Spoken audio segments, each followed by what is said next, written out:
Hey everybody, this is Martha Hendricks. I'm the library director, and I wanted to share with you a little bit about sourdough bread, one of my favorite things in the world.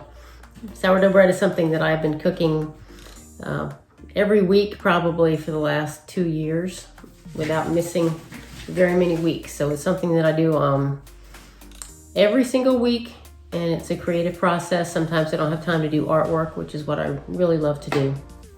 And so it's something that makes me feel like I'm doing something. It's also delicious. There's nothing much better than a piece of hot bread and some butter, as far as I'm concerned. So sourdough bread fits the bill. Why sourdough, and what is sourdough? I used to think it was just a tangy bread that came from San Francisco. But when you talk about real sourdough bread, what you're talking about is bread, and my cat is going to join me here, that is made with sourdough starter, which I'm going to show you in a minute. And that is a starter that doesn't have any man-made yeast. It is all natural. All you have to do in order to make a starter is to mix water and flour together. That's it. You let it sit in a bowl and it ferments, and all the necessary ingredients come from the atmosphere and from the flour. And it just magically becomes this yeasty, bubbly mixture. I would very much encourage you to watch a show called Cooked by Michael Collin, C-O-O-K-E-D, Cooked. This is on Netflix, and it's something that really got me into thinking about sourdough bread and about bread in general. And you know, the way the bread has kind of gotten off track over the years from the way it used to be originally made, which was always from a sourdough fermentation starter. You may have heard of friendship bread in the 70s, where they gave you a little jar of starter. I think a lot of people were not real thrilled with that, because once they got the starter, they felt like they had to do work, which is to make bread. And I think they may have kind of ruined bread making by having this friendship bread. I think people thought it was old-fashioned too. But a lot of old-fashioned things have come back, and we know that there are healthier ways to do a lot of things, and things that we should have kept on doing. And making sourdough bread is one of those things. So I just wanted to kind of acquaint you with the equipment that I use when I make sourdough bread. It's pretty simple. Some of the things on the table I have here is just a measuring cup that I use to put flour in before I finish the dough. Just a jar that you can hold your starter in. And it doesn't have to be this kind of jar, it can be any kind of jar. I usually save about 8 ounces of starter. Parchment paper. You want to use this when you put it on the baking tray. My piece of my dough fell off the edge of the tray. It got so big, and that's what happens. I had to rip it off the baking pan. So you always want to use parchment paper. It makes it really easy to clean up. What else have I got? Just a couple of bowls. One of the harder things about making bread, really the only hard thing, is that you have to wash a lot of bowls along the way at certain steps. You want to have a couple of spatulas to use so you can scrape down the bowls. I use a little spatula to get the rest of the starter out of my little jar. Just some measuring cups, baking sheet, and then some kind of a place where you can put the bread as it's cooling. This is from an old toaster oven, or if you have any kind of rack, you can use that.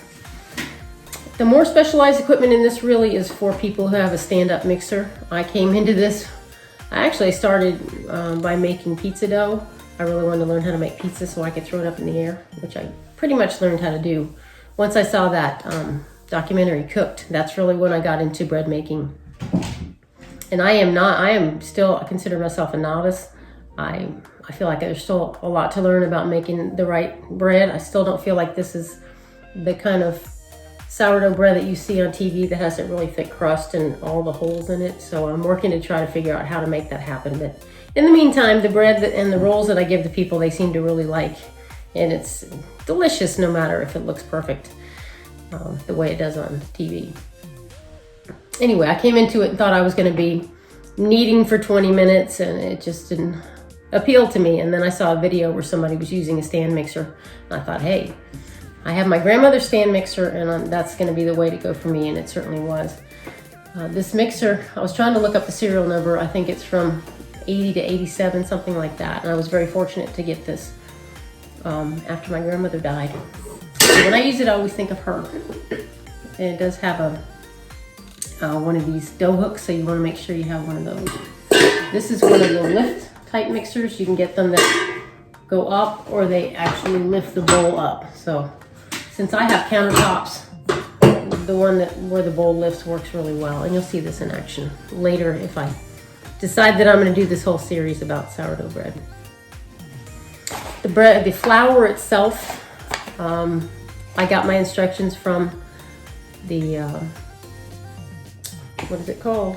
King Arthur flour. So I decided to use their flour, and I really like it. When I've used other flours and I've used all-purpose flour, it hasn't turned out the same kind of texture, so I'd recommend a good bread flour. I like this company because it's all employee owned. And this is my last container of flour. I'm waiting for 4 bags to come. I had to order straight from King Arthur because with the current situation, I couldn't find it anywhere in any of the stores that I shop in. So that should be here on Friday, and I should be making bread Saturday or Sunday. Some of the specialized equipment that you might want to get that's helpful, but this type of thing, pastry cutter, and it looks like I bent the edge. I think I tried to use it as a screwdriver at some point. This helps you when you're shaping the dough to cut the pieces, especially if you're making little buns. You'll know after a while whether the bread is done, but you want it to be up to 190-degree temperature. When you push this into the bread at the end, that means that it's really cooked and it's going to have the right consistency on the inside. What else? Some kind of something that you can brush the bread before you put it in the oven, because you want it to be damp when you put it in. And then razor blade. Single edge razor is the kind I got. I just got a little package of them from Kroger. I'm sure you can order them anywhere you want online. I looked in the men's section and there was a straight edge razor blade. So you're gonna make little slits on the bread before you put it in the oven to bake. And you probably want to try to use distilled water because it has fewer impurities in it. So I always use distilled water. Sounds like a lot, but you don't use all of this stuff at the same time. So I feed my starter twice and then I prep it for the bread making. I've already fed my starter once. I got it out of the refrigerator and I put it in this bowl. Now, if you don't have any starter, as I said, easiest thing in the world to do. This is the other thing you need to buy is a scale. It's going to serve you well. Instead of having to deal with all the trying to get the measuring cups and putting the right amount in those. Continuing on from a different perspective to show you how this works. I'm not the smartest person in the world. When I first tried to use this, I didn't realize that you could zero it out every time instead of trying to calculate all the different things that you had to put into it. So you simply place your starter on here. You can see that this is foamy. When it's warm in the summer, it tends to be a little bit more foamy. I just use plastic over the top. You can use cheesecloth. This smells really good. This wonderful yeasty smell, almost like a fermented beer smell in a way. So you take this and then you hit the 0 button. It's set on ounces. I don't know if you can see that. It has different modes. This is set on ounces. I put it on 0. Okay, and then I'm gonna take 4 ounces of flour.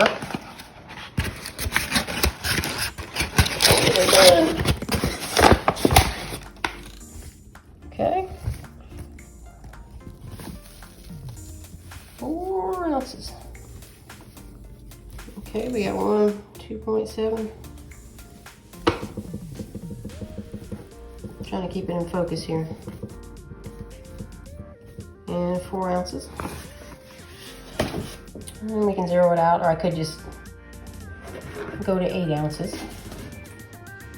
Sometimes you have to press it a few times to get it to 0 out. Okay, we'll zero it in. We're gonna add another 4 ounces.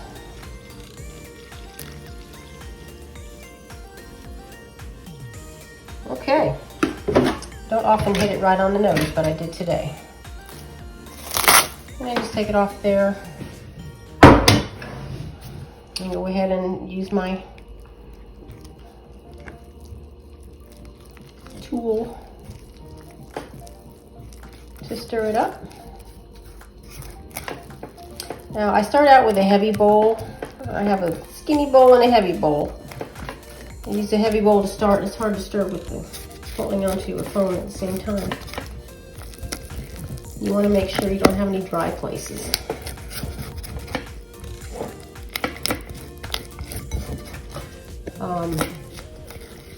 And then the day of, or the night before, I put it in the skinny bowl because you put it in the refrigerator overnight, and then you take it out and you let it warm up in the morning so that you can work with it. And so the skinny bowl, here we go.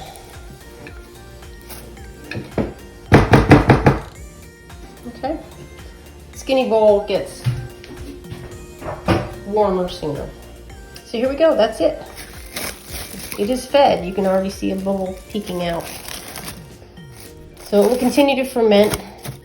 Once you put the flour in there, that is food for the starter. It has sugars in it, and it will just continue to ferment.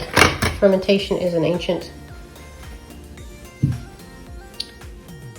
method of cooking, and fermented pickles and all kinds of good stuff is done that way. So that's the first video on making sourdough method bread, and we will catch up with you next time. Next time I'll be doing the prep work and letting the dough sit and then putting it in the refrigerator overnight before I make bread. Just want to say that we really miss you at the library. It's really difficult for our staff. They're so used to helping folks. Difficult for me not to see people coming into the library every day, but we're all doing our best to cope and help you all online with all the wonderful things that we have to offer. Please visit us on Facebook and take a look at all the different things that you can access online. If you need to get a tech card made for you, if you don't have a library card, just email me at librarydirector@clarksville.org and we'll make that happen for you. So I will see you soon.